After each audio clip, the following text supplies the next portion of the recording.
Welcome to Real Talk for Coaches, the podcast where we explore the trends, techniques, and transformative power of coaching. I am your host, Dr. Dawn Reid, and joining me today is my co host, Coach Will. And together, we're going to be exploring the world of multi-sensory coaching. Will and I will explore how engaging sound, movement, smell, sight, touch, taste can unlock deeper transformative experiences for our clients. And we'll discuss how coaches can tap into these insights to enhance their approach. Whether you're new to coaching or an experienced professional, this episode will challenge conventional methods of coaching and introduce you to fresh techniques to take coaching beyond the conversation. What's up?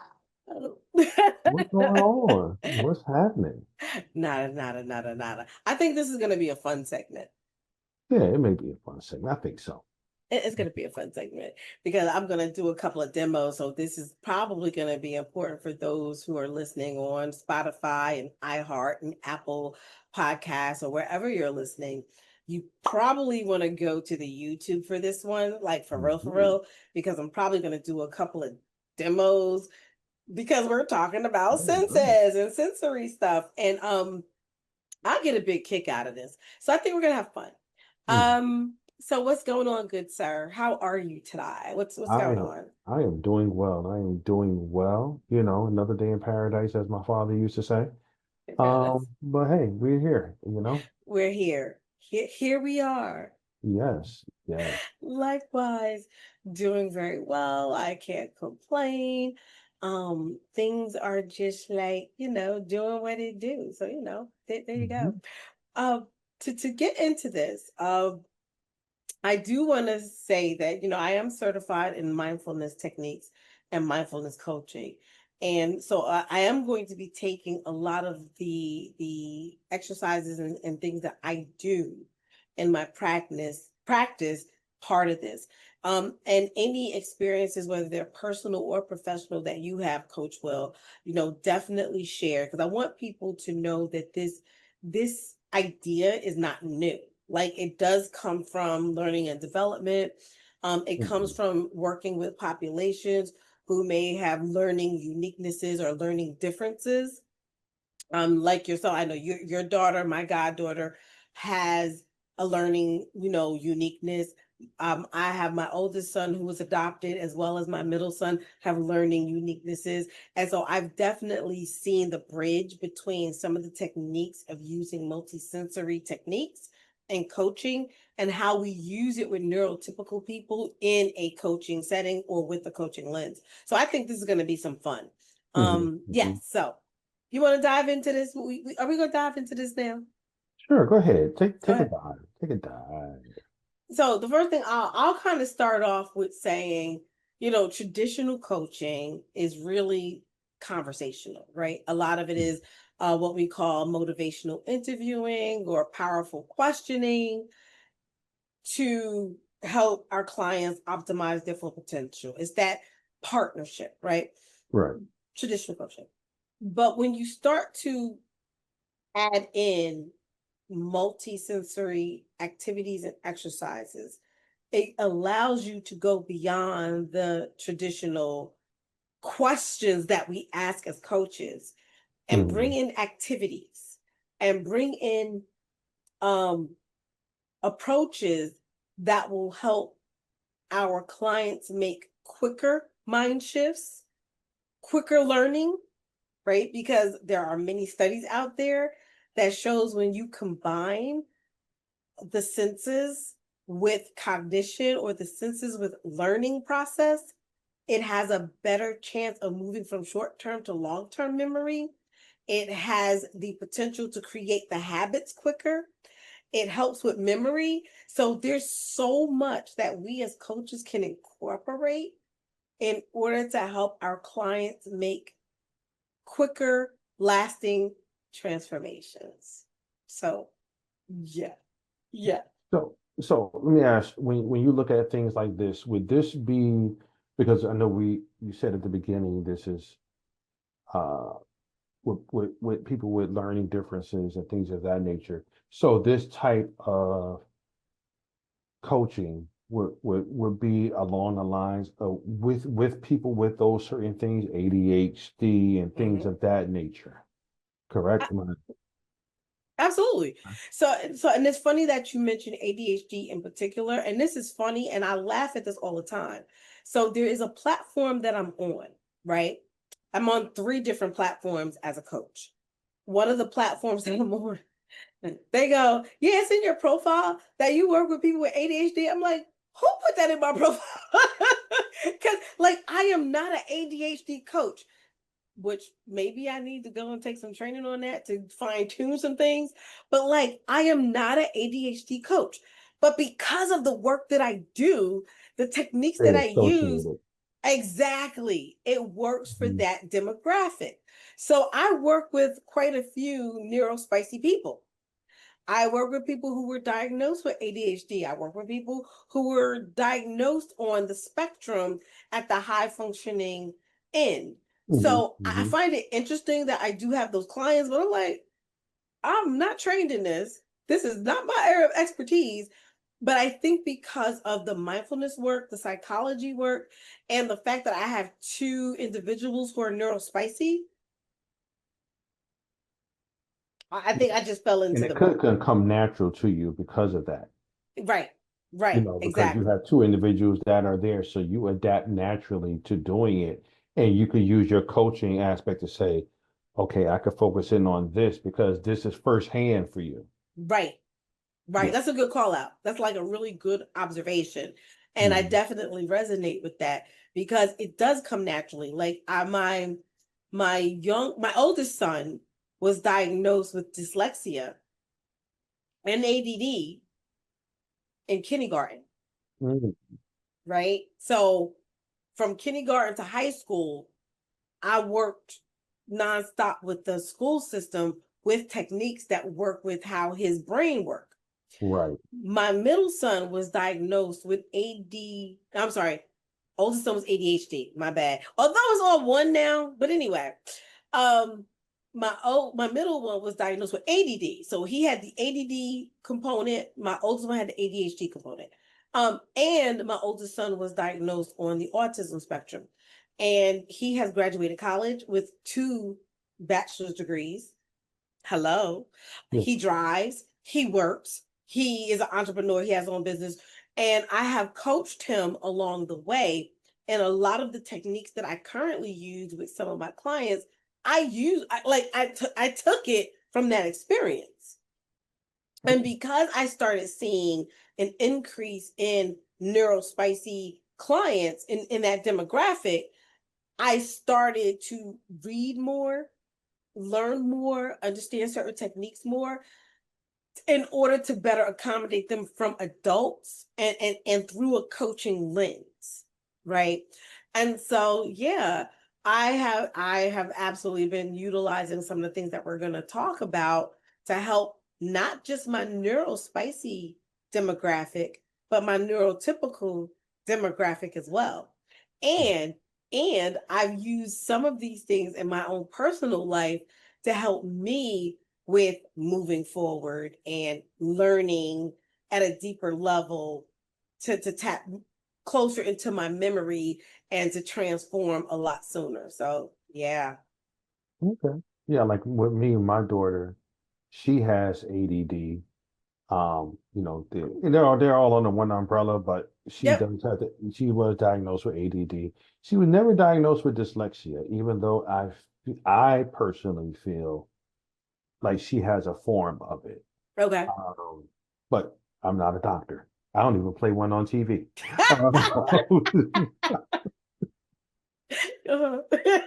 Um, you know, but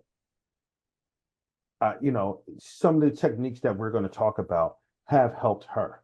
So now, before we get into like other things, and maybe you know this, maybe you can answer this. I know this kind of blind area, but teachers Mm. are, would you consider them coaches to a certain degree, or do they have to take a coaching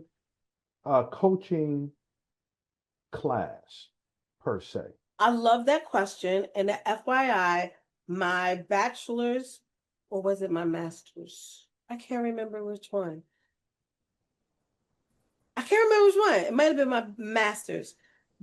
My master's capstone was in um, special education teaching and how they work with students and their impact on learning and development. So my capstone was around that. I think it was my bad. It was one of them degrees. Anywho, my capstone.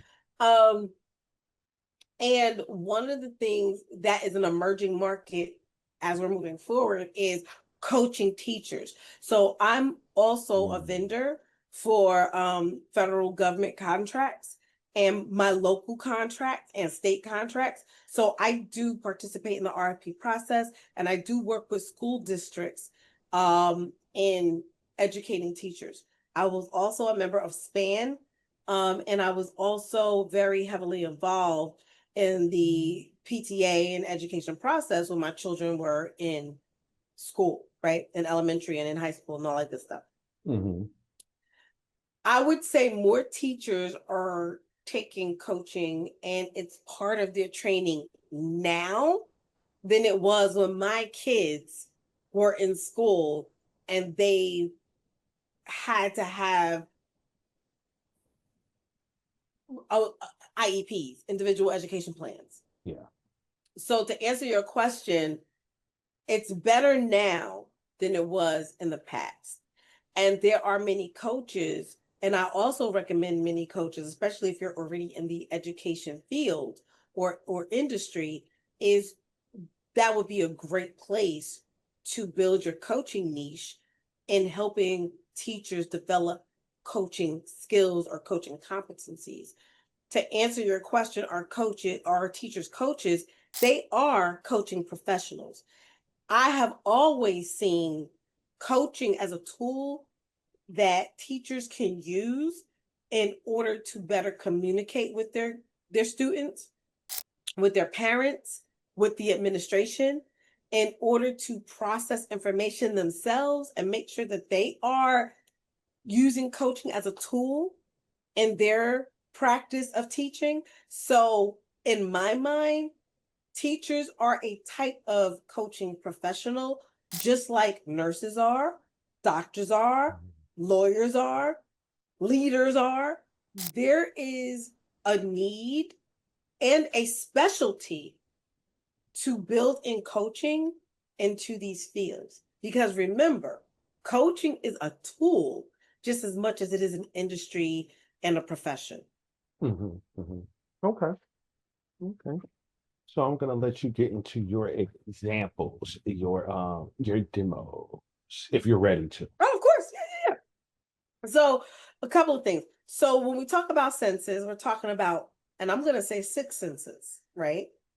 We're talking about taste, touch, smell, auditory or hearing, sight, and your intuition.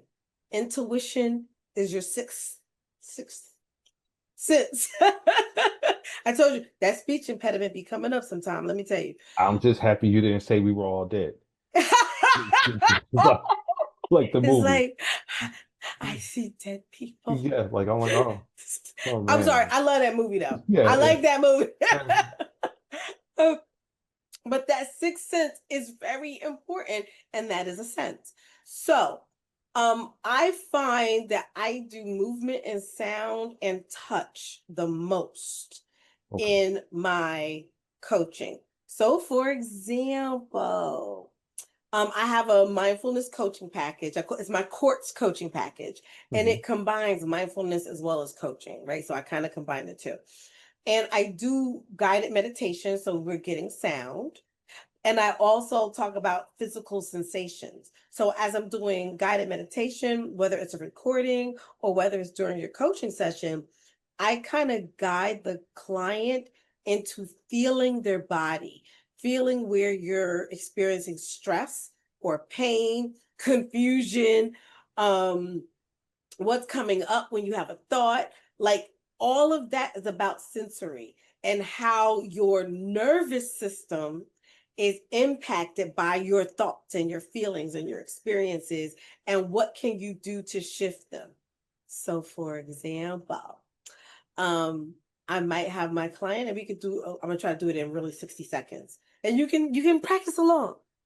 So I might say, close your eyes, have your feet flat, and just breathe. Take a minute to just breathe in real quickly and feel your breath, like feel your lungs, feel the air through your nose, right? So we stop, and I might go breathe in,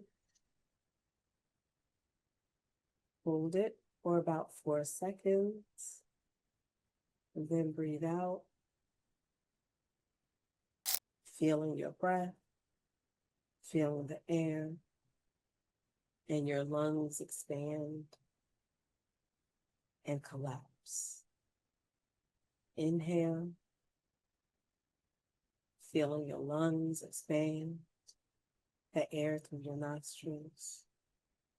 Exhale, feeling your lungs collapse and the air leaving your nostrils. So I might start off like that. I also do something called monitoring meditation, where I might ask the client, start at your feet and just feel the ground. Get grounded. Feel the steadiness of the floor. Let your weight sink into the floor and feel the sensation of balance. And as you feel that balance, think about harmonizing your work life and your personal life. Feel the steadiness physically in your legs and your feet. And imagine your work life and your personal life feeling steady, feeling balanced, and in harmony with your values. And so connecting that feeling of balance with the thought of balance. You look all relaxed now. You look all relaxed now. I was relaxed with the first one, I was like, oh, okay. Do we got to continue this? Oh, okay. I broke the whole momentum. I'm sorry. Yeah. But yes, but that's just an example of helping you connect to the physical in your body.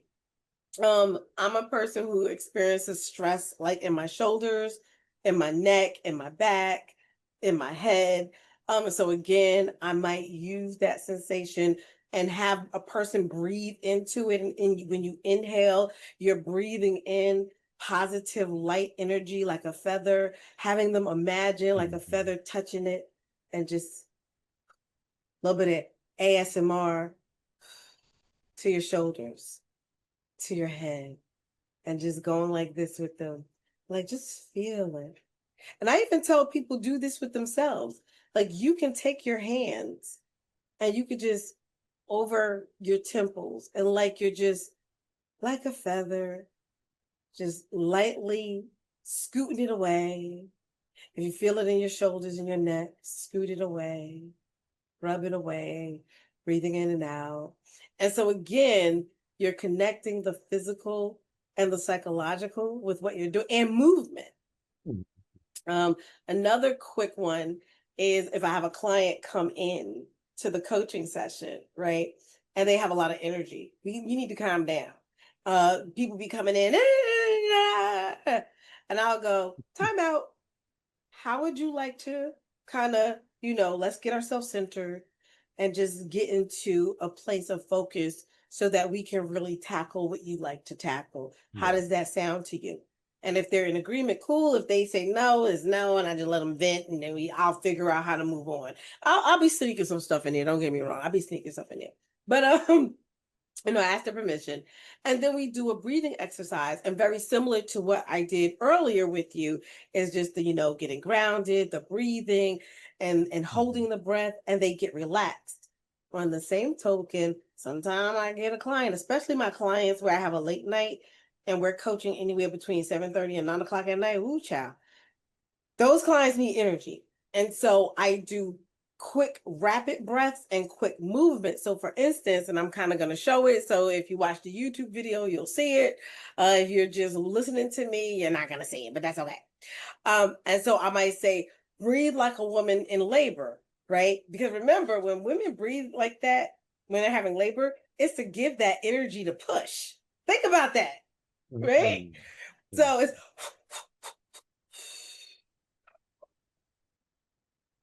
so I have them do that. Sometimes I combine that with movement. Have their arms like they're grabbing something, pull it to Okay. you, grab it, pull it to you. And I'm already getting energy. See, I ain't need to do that because now I got a lot of energy. But that helps wake you up. It brings blood, your oxygen and blood to the brain and to the body. And it does create excitement. It kind of stimulates the nervous system. So again, just as those examples, that's how some of the things that I do to incorporate movement into the coaching session. Real quickly, I sometimes do sound like I'll do a bell to get people started to help their nervous system either energize or calm down. I might play really light music, meditation music, instrumental music in the background. Sometimes because you see candles in the back, I know it look a little blurry, but there's candles in the back. I'll light candles. I'll have lights on because I want people to focus and having those lights focus. So there's different things that I do that I sneak into my coaching session. Now everybody gonna know my tips and secrets. So now my next client gonna go up there. If one of my clients is listening to this, they go, "That's why you be having these things going on." Yup, because Mm-hmm. I try to incorporate sound or touch or taste and tapping. There's tapping with your fingers. Yeah. There's tapping your head, right? Tapping your heart, depending on my client. Like if they want to get better at motivational speaking, we do affirmations. I am a great orator, I'm a great speaker. I speak well, right? So again, you can incorporate tapping, all different things to create the senses, bring the senses in the coaching framework. I know I said a lot. But I hope I answered the question and I hope it gave you Yeah. some ideas. And it made me think because I know my daughter, when she used to read, when she was um, in elementary school, one of the things that they would do was tell her to tap through the word. Yes. Like just pick a word, just random, like meeting. It had two syllables, so you had Mm-hmm.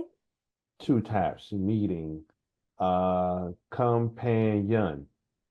Yep. Um, anything you had, you would type out the syllables, which was supposed to help them learn how to read. And it's funny because now I hear her telling people to do that same exact thing. And this was years later, but I hear her telling people to tap through certain words. Yes. Yeah, but it's just funny that you said the tapping thing and brought back some memories. Um, Yes. Yes. And that is true. And my oldest son, because of the dyslexia, he absolutely learned that same technique. And we used to do that too when we were reading. Yes. mhm, mhm. Now let me ask you, like gender wise, Mm. men usually respond to instruction and things, these different, talk, touch, smell, much more differently than women do. Yes. Do you find that on the regular? And when, yeah, how has your experience been with that? I'll just put it like that. How's your experience been with dealing with between the two sexes and getting them to get in touch with letting themselves let okay, for like letting your guard down and being able to say, you know what, let my guard down and being able to do this, or do a lot of men not want to even go that route, you know? So you mean, I want to make sure I understand your question. So you mean like if I'm asking permission to do certain activities. Like, let's say we're doing a visual emotional connection. And are you asking, are there some men who are like, yeah, I'm not doing that? Mm-mm. And even some women who are like, mm-mm. Or are you asking, do men and women have a preference Let, for let's how? let's go with both. Let's go with both. I will try my best to answer both. So, Um, yeah, because the thing about coaching and sessions is very private. it is. It's Mm-hmm. very private, Mm-hmm. and you have some people that just ain't gonna be able to. That just is not going to get to that particular um point, no matter if it's private, public, or whatever. They're not gonna do certain things, like you said, True. and you got some people that be like, all right, you know what, I'll try it, you know. Um, So that's okay. So I got it. So how do I partner with my clients who may not want to do it, who may want to do it, and what are some of the gender differences in these activities? Okay. yeah. Okay. So as far as the first part, this is why I love coaching, because it's a partnership. And this is why I said I ask for permission, right? I will never force a client to do something that they feel uncomfortable with. I will challenge a little bit, meaning if they're like, I don't know about this, I'm like, okay, you don't have to do it today. Think about it for the next session or a future session. And think about exploring it just to experiment. If it doesn't work for you, it doesn't work for you. But just consider experimenting. And that's all I leave it with. And I put that seed just to say we can explore it. If they don't want to, they don't want to. And I don't force it. Mhm. But I will try to push a little bit beyond the discomfort to say, what do you got to lose if you try it and experiment and it's just me and you? You ain't got to worry about it, right? As far as gender differences, and again, I'm not stereotyping and I'm really relegating this only to my practice and my demographics. I want to be clear. I notice that women are more into the feeling and the emotions and the how does this make me feel, right? Types of Mhm. activities. Mhm. The the yes, the feeling as far as emotionals and touch. Men are more, to your point, instruction, like the guided meditation, and it's very physical, more tactile. Do you feel it in your feet? Do you feel it in your chest? Where do you feel it in your body? Right? Um, and I noticed that I see it's more emotional with women, more physical with men.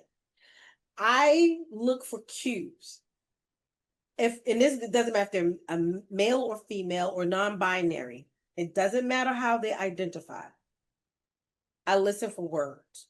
If I hear a lot of I feel, I I think, um, my emotions, this made me feel hurt. So when I hear things, I was angry, I was hurt, didn't have motivation. Those are all emotional and internal that also tap into sensory processing, right?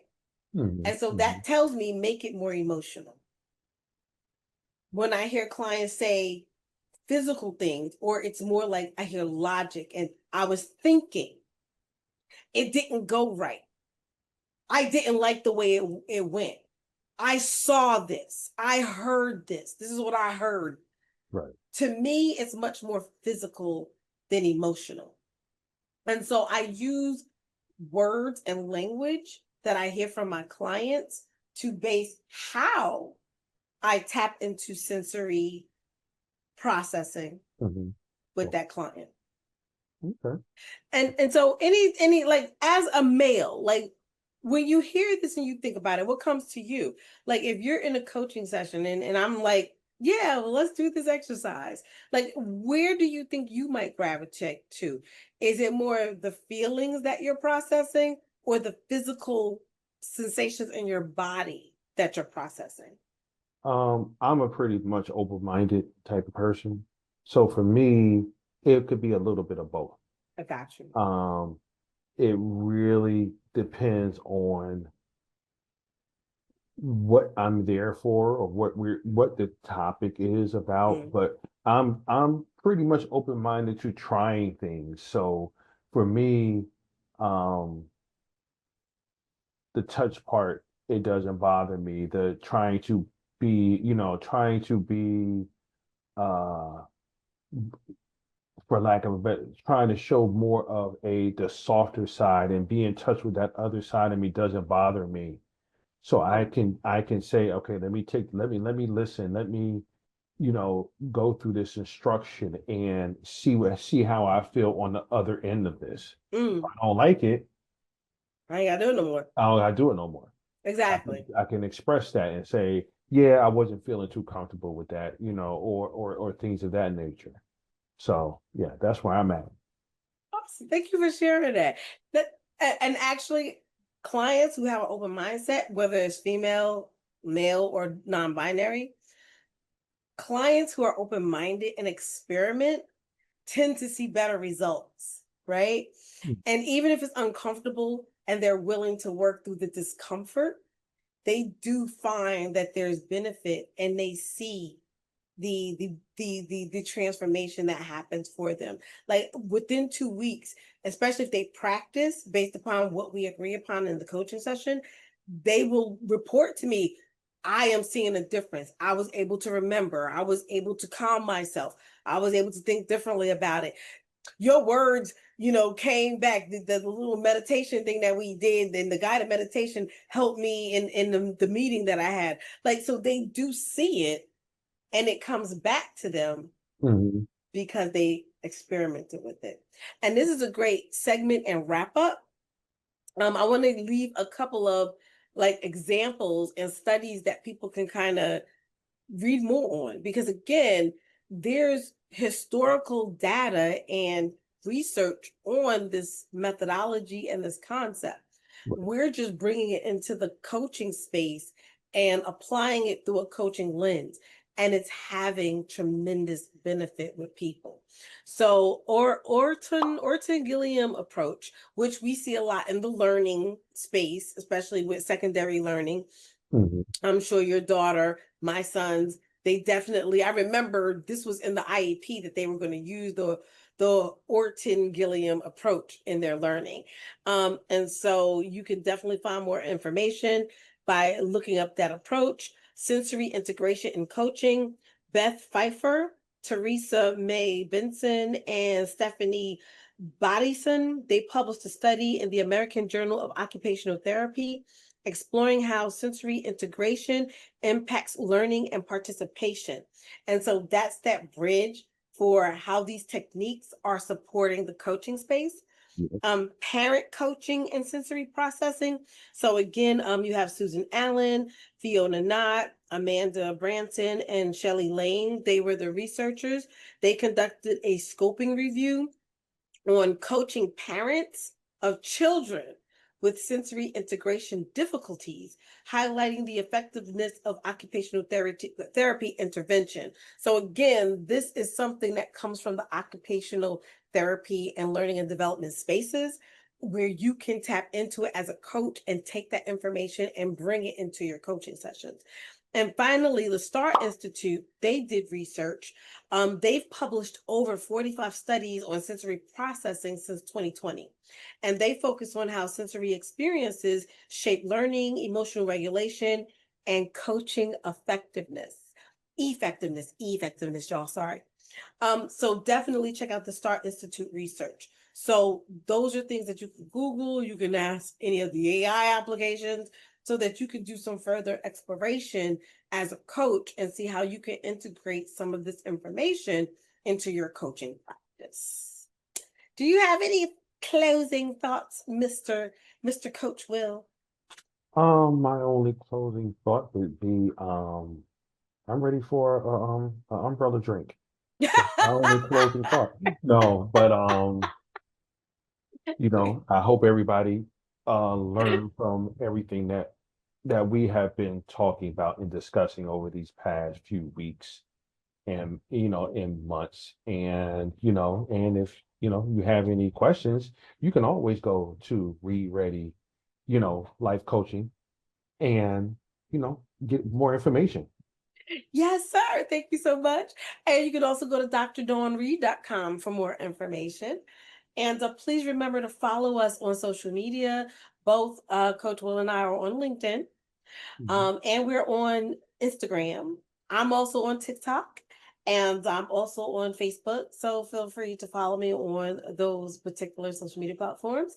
And as well as you can listen to the podcast on Spotify, iHeart, Apple Podcasts. I think I'm on Amazon. You have to search. I think I am on Amazon.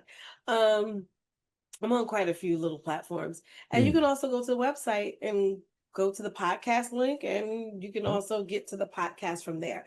So I want to thank everybody so much for tuning in. I appreciate each and every one of you. And like Coach Will said, I really hope that this is helping your growth and development as a coach, even as an individual, even if you're not a coach. A lot of these tips can be applied to your personal life. So thank you for tuning in. We appreciate you so much. Feel free to leave comments wherever you're listening or viewing. And please, please, please, please, please follow, like, share, subscribe, and let us know what kind of topics that you would like to hear in Let the us future. know. Huh? I said, let us know. Yes, let us know. We take Thank you. requests every Yeah. once in a while, as long as they Yeah. don't ask me to sing. We talked about that today. Yeah. Ask him to sing, y'all. We're going to ask him. We're going to try No, to get Coach Will to sing in the mm-mm, next episode. nope, Nope, not happening. Nope. nope. Thank you, everybody, for your patience with us. We hope you have fun. We love you guys. Go out there, create awesome sauce for yourself and for others.